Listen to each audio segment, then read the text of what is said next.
जय हिंद दोस्तों, आज हम लोग उपस्थित हुए हैं अपने पहले सेशन में। तो आप लोग जिस तरह से मेहनत कर रहे हैं, बस इसी मेहनत को बरकरार रखना है और यही एक आपके पास जरिया है जिससे आपको समाज में जो है कि आप प्रकाशमय हो सकते हैं, आपका एक नया चेहरा बन सकता होगा। जैसे आप अभी तैयारी कर रहे होंगे बाहर में रह के, जब आप घर जाते होंगे तो घर जाने के बाद जो भी पर्व वगैरह होता होगा, पर्व में जब घर जाते होंगे तो यह समझ लीजिए कि आपका दिल से अगर इच्छा पूछिएगा तो दिल से स्टूडेंट का इच्छा नहीं होता है घर में जाने का, क्योंकि उन्हें पता है कि बहुत सारे जो है कि आपके आदमी मिलेंगे गांव में। जैसे अभी होली आगे होने वाला है, जब आप घर जाइएगा जो है कि आप जहां पर तैयारी कर रहे होंगे, अपने गांव जाइएगा, अपने घर जाइएगा, तो बहुत सारा आदमी आपको जो है कि बहुत बार बोलेगा, अरे कहीं हुआ कि नहीं हुआ, कुछ कुछ तो कोई भी जॉब ले लो, इतना लेट हो रहा है, क्या कर रहा है, नहीं कर रहा है। आपका दिमाग में वायरस भर देगा। तो आपको एक भी बात नहीं सुनना है, बस अपने आप में आपको जो है कि दम जो है कि ले लेना है कि जो होगा कोई बात नहीं, बोलने दो, अभी समय है, बोलने दो। लेकिन जिस दिन हम कर जाएंगे ना तो वो मुंह उठा के नहीं देखने लायक होगा। तो इसीलिए आप समझ लीजिए कि अपने आप को आप शांत रखिए, बस खामोश रहिए। लेकिन जिस दिन यानी नहीं कहते हैं, जैसे कि एक शायर जो कि है आपका कि मेहनत इस तरह से, जब आदमी मेहनत कर रहा होता है तो शांत रहता है और उसका जो कि सफलता होता है वो अपने शोर मचा देती है। तो कहने का मतलब है कि जिस समय आप मेहनत कर रहे हैं, आदमी बहुत बोलेगा, आदमी वो जो बोलेगा, देखिए हकीकत में आपको वो बोलेगा, यानी जो आदमी आपको बोलेगा कि अरे यार जॉब नहीं लेगा, तो वो आदमी पक्का समझ लीजिए आपके बारे में वो निगेटिव सोच रहा है, पक्का निगेटिव सोच रहा है कि वो नहीं हो, यही वो सोच रहा है। हकीकत यही बात है, इसमें कोई शक नहीं है, ये समझ लीजिए। बशर्ते एक आध दो अपवाद छोड़ दीजिए, जो घर का आदमी है वो घर का आदमी उतना प्रेशर नहीं देता है। घर का जो रहता है हमारे माता पिताजी या भाई बहन, वो ज्यादा उतना प्रेशर नहीं लेता है। भले उनको अंदर में कचोट है, अंदर दिल में दर्द है कि मेरा बेटा एक दिन जरूर सक्सेस होगा, यही बात लेके वो आगे तक जो है कि हमें उस तरह मेहनत करके आगे पहुंचा रहे हैं। अब समझ लीजिए कि आपका जिस घर में जो है कि आपका खाने के लिए पूर्ति नहीं होता है और उस घर का जो है कि बच्चा बाहर में रहकर पढ़ रहा होता है और वो एक यही चीज पे, इसीलिए उसका सांस चल रहा होता है उनके माता पिताजी का कि मेरा भी बेटा एक दिन आके सक्सेस होगा और मुझे नहीं जो है कि आपका जब हम लोग बूढ़ा हो जाएंगे तो उस समय कम से कम हमको सुख का प्राप्ति होगा। और देखिएगा, पैसा कमाने का आदमी बहुत कमा लेता है, लेकिन जब एक जॉब का पैसा आता है ना, जो फिक्स पैसा आता है जॉब का, उसका कुछ अलग इज्जत होता है गांव समाज में। तो इसीलिए आप पढ़ लिख के अपने माँ पिताजी के जब उतना सपना जो सजाए हुए हैं तो उस पर पानी नहीं फेरिएगा। आप एक बार जॉब लीजिए और उन्हें भी दिखा दीजिए कि आपके बेटा में भी वो ताकत है जो कोई भी काम कर सकता है। और वैसा एक बात बता देते हैं, आपका दोस्त होने के नाते, आपके बड़े भाई होने के नाते, आप जो भी जिस भी रूप में आप हमें देख रहे होंगे, हम उसी रूप में बोल रहे हैं कि आप कभी भी वैसा कोई गलत काम नहीं उठाइएगा या कोई ऐसा गलत कदम नहीं उठाइएगा जिनके आपके माता पिताजी को कोई जो है कि गलत बात बोल दे। ये बर्दाश्त नहीं होना चाहिए। बस इसी के साथ हम सेशन को शुरुआत करते हैं और ज्यादा जो है कि आप लोग खुद जो है कि अपने आप में मोटिवेट रहिए और जो है कि आप टेंशन नहीं लीजिए। आप जिस तरह से हमें प्यार दे रहे हैं, हम भी आपके पास उस हिसाब से, हम भी एक जमीनी स्तर के आदमी है, हम भी जमीनी स्तर के आदमी से जो है कि हमारे माता पिता भी हमें जो है कि बहुत ऊपर तक बढ़ाए और इतना बढ़ा दिया कि आज यूट्यूब चैनल पे जो है कि आप लोगों के पास हम लोग दो अक्षर सिखाने के लिए बेताब हो जाते हैं कि जो है कि हमें भी इस तरह के जो भी हमारे प्रकृति के लोग हैं, जो कि ये गरीब तबके के लोग से आगे बढ़ रहे हैं, ये कंपटीशन की तैयारी कर रहे हैं, तो आप लोगों के सपोर्ट के लिए, समर्थन के लिए हम हमेशा तत्पर रहते हैं और आगे रहेंगे भी, इसमें कोई शक नहीं है। तो चलिए आज का करंट अफेयर्स का सेशन हम शुरुआत करते हैं। तो आज का पहला सवाल आप लोग को बताना है, सूरजकुंड शिल्प मेला, सूरजकुंड शिल्प मेला भारत के किस शहर में आयोजित किया गया? तो याद रख लीजिएगा, सूरजकुंड शिल्प मेला जो है वह आपका फरीदाबाद में, किस बाद में? फरीदाबाद में। सूरजकुंड मेला जो था वह फरीदाबाद में मनाया गया और हर बार मनाया जाता है फरीदाबाद में, याद रखने का प्रयास कीजिएगा। और वहीं पर जैसे सूरजकुंड हो गया, उसी तरह से एक होता है परशुराम कुंड मेला। तो परशुराम कुंड मेला जो होता है या परशुराम मेला जो होता है वह आपका जो मनाया जाता है अरुणाचल प्रदेश में। परशुराम कुंड का मेला अरुणाचल प्रदेश में, वहीं आपका सूरजकुंड का मेला जो होता है फरीदाबाद में। वहीं एक और मेला होता है जो बिहार से संबंध रखते होंगे, मखदूम कुंड का मेला। मखदूम कुंड का मेला आपका बिहार में, यानी तीन प्रकार का कुंड देखे हम लोग। एक देखे सूरजकुंड मेला फरीदाबाद, और पिछले सेशन में हम बताए थे कि वही फरीदाबाद में उत्तर प्रदेश सरकार या भारत सरकार या हरियाणा सरकार के द्वारा जो है कि उसे साइंस सिटी के रूप में डेवलप करने का बात चल रहा है, साइंस सिटी के रूप में डेवलप करने का बात चल रहा है फरीदाबाद में, याद रखने का प्रयास कीजिएगा। सूरज कुंड मेला हो गया फरीदाबाद में, परशुराम कुंड मेला अरुणाचल प्रदेश में, मखदूम कुंड अपना बिहार में, मखदूम कुंड अपना बिहार में। चलिए आगे बढ़ते हैं। अगला क्वेश्चन, पक्के पागा हॉर्नबिल फेस्टिवल। पक्के पागा हॉर्नबिल फेस्टिवल जो है अरुणाचल प्रदेश में। देखिएगा पक्के पागा एक्स्ट्रा में लग गया है। आम आदमी लोग जो हम लोग जो याद करते थे पहले सिर्फ हॉर्नबिल फेस्टिवल याद कर लेते थे। हॉर्नबिल फेस्टिवल जो था वह आपका मनाया जाता था कहां, नागालैंड में। हॉर्नबिल फेस्टिवल 1 दिसंबर को उद्घाटन होता था नागालैंड में, क्योंकि नागालैंड का जो क्योंकि नागालैंड में जो विभिन्न प्रकार के आपके जो वहां पर होते हैं फसल वगैरह, उसके उपलक्ष्य में जो कि हॉर्नबिल उत्सव मनाया जाता है नागालैंड का। और नागालैंड में हॉर्नबिल उत्सव के आधार पर ही, हॉर्नबिल उत्सव के आधार पर ही आपका अरुणाचल प्रदेश सरकार के द्वारा प्रत्येक वर्ष आपका पक्के पागा हॉर्नबिल फेस्टिवल का आयोजन किया जाता है। याद रखने का प्रयास कीजिएगा। अगला क्वेश्चन आप लोग को बताना है। अगला क्वेश्चन आप लोग बताइए कि भारत के अंदर में किस राज्य में धनु यात्रा उत्सव मनाया जाता है। आप लोग यात्रा के बारे में लगभग आपको हम 4 क्वेश्चन बताने जा रहे हैं। आप लोग को यात्रा के बारे में 4 क्वेश्चन बताने जा रहे हैं। आप चारों माइंड में फिट कीजिएगा। आप लोग को पता है भारत के अंदर में एक राज्य उड़ीसा है, जो कि आपका धनुर यात्रा उत्सव मनाता है। धनुर यात्रा पूछे तो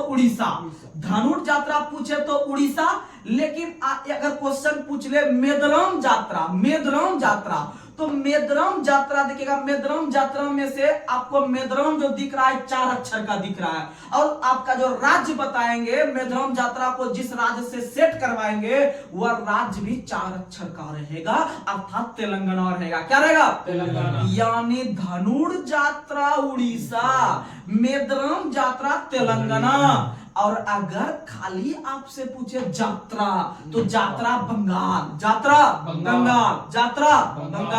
यानी याद रख लीजिएगा, जैसे ना कहते हैं मछली खाने से आदमी का जतरा बन जाता है, तो उसी प्रकार से आप लोग को पता होगा कि पश्चिम बंगाल का आदमी जो है कि कुछ खाए कि नहीं खाए, आपका जो है कि खाना के रूप में एक मछली जरूर खाता है या एक पीस जरूर खाते हैं। अर्थात यात्रा बनाने के लिए जो है कि बंगाल का आदमी मछली खाते हैं, अर्थात यात्रा बंगाल का है। यात्रा कहां का है? बंगाल का। यानी पर फिर से तीनों को कवर करते हैं, फिर आपको चौथा वाला कंटेंट देते हैं। यानी धनुर यात्रा उड़ीसा, मेदरम यात्रा तेलंगाना, और आपको यात्रा जो खाली अगर यात्रा पूछे तो बंगाल, यात्रा पूछे खाली तो बंगाल। लेकिन अब हम देश के बाहर का बात करते हैं, हम नेपाल का बात करते हैं, वहां भी एक यात्रा मनाया जाता है जो कि एग्जाम में आ सकता है। आप लोग को पता होगा बेगम हजरत महल का नाम पता होगा आपको।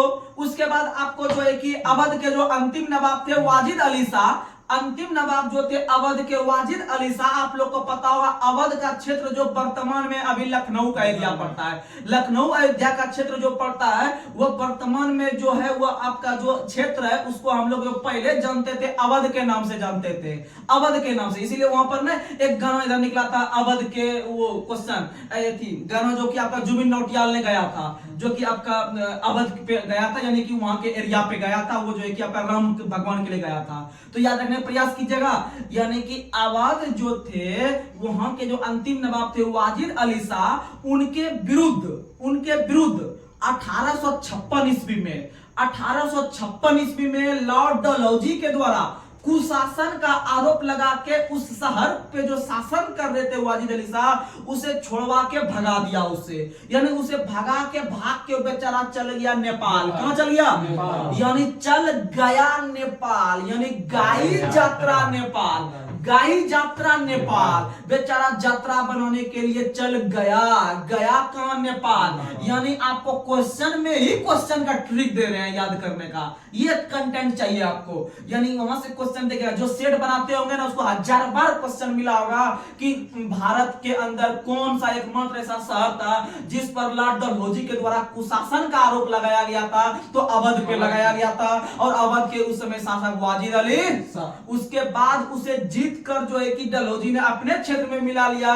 क्योंकि आप लोग को पता होगा कि आपका राज्य हड़प नीति का जो शुरुआत किया था वो डलहौजी ने किया था। राज्य हड़प नीति जिसे हम लोग डॉक्ट्रिन ऑफ लेपेप्स के नाम नाम से जानते हैं। आप लोग को पता होगा कि उसी के तहत जो है कि आपका कुशासन के आधार पर जो हड़पा था वह आपका अवध को हड़पा था, और उसके बाद उसकी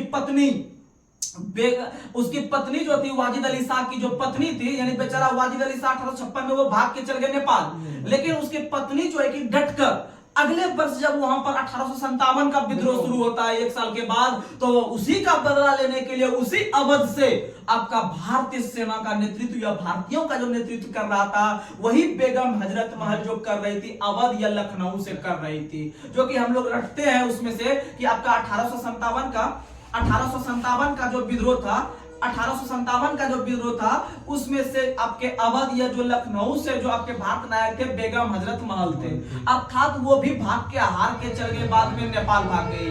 तो याद रखने का प्रयास कीजिएगा कि आप कल भाग गई कौन? नेपाल, यानी दोनों पति पत्नी नेपाल भाग गई। तो याद रखने का प्रयास कीजिएगा, गई यात्रा नेपाल, गई यात्रा नेपाल, यानी आपको सब तरह से मैच्योरिटी करके आपको हम तैयार करेंगे एग्जाम के लिए, आप टेंशन नहीं लीजिए। आगे बढ़ते हैं। अगला क्वेश्चन आप लोग को बताना है, अगला क्वेश्चन आप लोग बताइए, गंगा सागर मेला का आयोजन जो किया जाता है किस शहर में? तो गंगा सागर का मेला का आयोजन पश्चिम बंगाल में। किस शहर में? पश्चिम बंगाल में। आप लोग को बताना है, पुरुष T20 अंतरराष्ट्रीय क्रिकेट में 150 विकेट लेने वाले विश्व के पहले गेंदबाज जो बने वो टीम सऊदी बने हैं, टीम सऊदी। और टीम सऊदी का संबंध न्यूजीलैंड से था, टीम सऊदी का संबंध कहां से था? न्यूजीलैंड से। अगला क्वेश्चन आप लोग को बताना है, घुड़सवारी खेल के लिए, अब आप याद कीजिएगा पहले आपको हम क्वेश्चन बता चुके हैं, घुड़सवारी खेल के लिए अर्जुन पुरस्कार से सम्मानित होने वाली पहली महिला कौन बनी है? आप लोग को बताए थे, एक टीचर का नाम बताते हैं आपको जो है कि विकास दिव्यकीर्ति, जो कि आपके आईएएस दृष्टि के जो है कि आपके जो है कि फाउंडर है। तो याद रखिएगा कि वो जो तैयारी करवाते हैं वो आईएएस का तैयारी करवाते हैं, और आईएएस का तैयारी जो है कि सोने से नहीं होता है, आपको दिन भर में आपको 24 घंटा में 16 घंटा घोड़े के तरह चलने से आता है, यानी घोड़े के तरह चलिएगा तभी जो है कि आप जो है कि तैयारी कर पाइएगा। अर्थात घुड़सवारी से जो संबंध रख रहा है यहाँ पर खिलाड़ी जिसको अर्जुन पुरस्कार दिया गया उसका नाम है दिव्यकीर्ति सिंह। क्या नाम है? दिव्यकीर्ति सिंह, घोड़े पे घुड़सवारी। अगला क्वेश्चन आप लोग को बताना है, अगला क्वेश्चन आप लोग बताइए, अगला क्वेश्चन आप लोग को बताना है, आईपीएल 2024 में सबसे महंगे खिलाड़ी कौन बने हैं? Mitchell Starc. मिचेल स्टार्क का संबंध ऑस्ट्रेलिया के फास्टर बॉलर हैं, याद रखिएगा, इन्हें ही 2024 आपका जो है कि 24 में सबसे महंगे खिलाड़ी के रूप में चुना गया, लगभग 24 करोड़ रुपया में। आगे बढ़ते हैं। अगला क्वेश्चन आप लोग को बताना है, क्रिकेट इतिहास का सबसे छोटा टेस्ट मैच जो हुआ, यानी बहुत कम दिन में जो समाप्त हो गया, ऐसे टेस्ट मैच 5 दिन तक चलता है, तो लेकिन सबसे कम दिन में जो समाप्त हो गया अर्थात सबसे छोटा मैच जो हुआ है वह आपका भारत और दक्षिण अफ्रीका के बीच, भारत और दक्षिण अफ्रीका के बीच। अगला क्वेश्चन आप लोग को बताना है, यह क्वेश्चन आगे आ सकता है एग्जाम में, फर्स्ट क्लास क्रिकेट में सबसे तेज 13 शतक लगाने वाले बल्लेबाज जो बने हैं वह आपके बहुत ही तन्मय जी बनाए। तन्मय नाम के विद्यार्थी हैं, ये तन्मय नाम के क्रिकेटर हैं, अर्थात पूरा नाम है तन्मय अग्रवाल। तन्मय अग्रवाल नाम के खिलाड़ी जो वनडे आपका एक ग्रेट क्रिकेट में जो है कि आपका सबसे तेज 13 शतक बनाने का रिकॉर्ड बनाया। आगे बढ़ते हैं। अगला क्वेश्चन आप लोग को बताना है, खेलो इंडिया यूथ गेम 2024 जो खेला गया वो तमिलनाडु के चेन्नई में खेला गया। खेलो इंडिया यूथ गेम, वही खेलो इंडिया यूथ गेम जो कि 2023 का भोपाल में हुआ था, भोपाल में 2023 का हुआ था, और इस बार जो हुआ था वह आपका 2024 का आपका तमिलनाडु की राजधानी चेन्नई में हुआ था। और आप लोग को बता दे, संयोग की बात यह है कि भोपाल में जो हुआ था उसमें भी टॉप किया था महाराष्ट्र, और इस बार जो तमिलनाडु में हुआ है इसमें भी टॉप किया है महाराष्ट्र, याद रखिएगा। आगे बढ़ते हैं। अगला क्वेश्चन, भारत की 84वीं ग्रैंड मास्टर जो बनी है वो वैशाली रमेश बाबू बनी है, याद रखिएगा। आगे बढ़ते हैं। अगला क्वेश्चन आप लोग को बताना है, किस राज्य ने पहले खेलो इंडिया पैरा गेम्स, यानी खेलो इंडिया पैरा गेम्स जो होता है वह आपका दिव्यांग व्यक्ति सब खेलते हैं, जहां पर पैरा शब्द का यूज हो गया तो समझिए वो दिव्यांग व्यक्ति का खेल है। तो याद रख लीजिएगा, किस राज्य ने पहले खेलो इंडिया पैरा गेम्स जो दिल्ली में ही हुआ है, दिल्ली में ही हुआ है। खेलो इंडिया पैरा गेम्स जो हुआ है पहला, वो दिल्ली में ही हुआ है, क्योंकि दिल्ली में सभी प्रकार का व्यवस्था है, इसीलिए दिव्यांग लोग को कहां भेजेंगे जो बौखने के लिए, इसीलिए वो दिल्ली में ही पहला दिव्यांग वाला खेल खेला दिए, अर्थात इसका नाम है खेलो इंडिया पैरा गेम। इसका आयोजन जो हुआ था वह दिल्ली में, और इसमें जीत गए हरियाणा वाले। कौन जीत गए? हरियाणा वाले। अगला क्वेश्चन आप लोग को बताना है, अगला क्वेश्चन आप लोग बताइए, ऑक्सफोर्ड डिक्शनरी, ऑक्सफोर्ड डिक्शनरी में जो है कि वर्ड ऑफ द ईयर जो 2023 चुना गया वह रिज को, किसे चुना गया? रिज को। तो चलिए आज का लास्ट सवाल आप लोग को बताना है, अगला क्वेश्चन आप लोग को बताना आज का लास्ट सवाल, पुष्कर मेला का आयोजन, पुष्कर मेला का जो आयोजन होता है वह आपका किस राज्य या किस शहर में होता है? आप लोग इसका जवाब देने का प्रयास कीजिएगा, और जितना आप लोग को जो है कि हम सिलेबस देते हैं टेलीग्राम पे, आप लोग जो कि उसे कवर करने का प्रयास कीजिएगा। तो चलिए आज तक हम यही सेशन को समाप्त करते हैं, तब तक के लिए जय हिंद जय भारत।